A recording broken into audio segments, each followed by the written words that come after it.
जरूरत नहीं। और दूसरी बात मैं कहता हूं, एक बंदा अगर कोई बात दिखा देता है ना, उस पर रिलाय ना करें, दूसरे के पास भी जाए, तीसरे के पास भी, लेकिन सबसे रेफरेंस मांगे।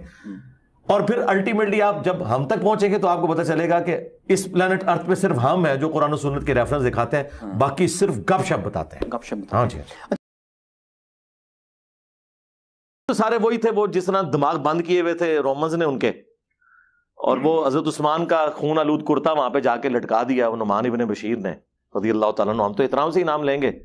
और वो एक पूरे का पूरा एक मुकदमा उसमें खड़ा किया। वो बेसिकली सारे वो रोमन्स जो थे ना, वो लाई लाग लोग थे, पहले वो लगे हुए थे उनके साथ।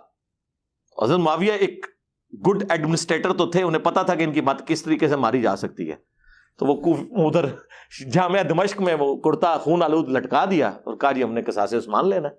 मिर्ज़े ने ये रिवायत तो सुना दी, लेकिन जब मिर्ज़े से इस रिवायत की सनद के मुतल्लिक सवाल किया गया तो मिर्ज़े ने क्या जवाब दिया वो भी आप सुन लें। अली भाई ने अपने एक वीडियो में कहा था कि जामिया मस्जिद दमिश्क में उस्मान खूनी कुर्ता जो लटक गया था, इसके से उन्होंने बात की थी।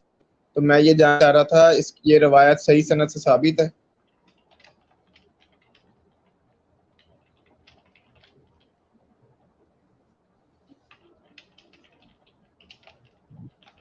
ठीक है, मैंने आपका सवाल नोट कर लिया। क्वेश्चन नंबर 33 आपका 33 नंबर सवाल है। ठीक है, अली भाई से पूछेंगे, आप सेशन देख लीजिएगा। ठीक है भाई, फी मानिल्लाह। नेक्स्ट क्वेश्चन नंबर 30 मुदस्सर भाई का फैसलाबाद से, वो भी शिया सुन्नी कन्फ्लिक्ट पे, और स्किप करके 31 क्वेश्चन नंबर है मोहम्मद उस्मान भाई का इस्लामाबाद से। जी नाजरीन, आपने देखा किस तरह बहाना इन्होंने घड़ा इस रिवायत की सनद से जान छुड़ाने के लिए, क्योंकि इस रिवायत की सही सनद कहीं थी ही नहीं, इसलिए इन्होंने जान छुड़ाने के लिए ये बहाना घड़ा।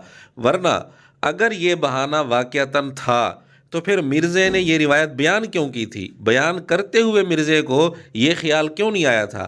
लेकिन जब सनद मांगी गई तो बहाना घड़कर सवाल ही सिरे से स्किप कर दिया। जो अपनी बयान की हुई रिवायात की सनद नहीं दिखा सकता, वो किस मुंह से दावा करता है कि इस प्लेनेट अर्थ पर रेफरेंस सिर्फ मैं दिखाता हूँ? उलमा तो गपशप लगाते हैं।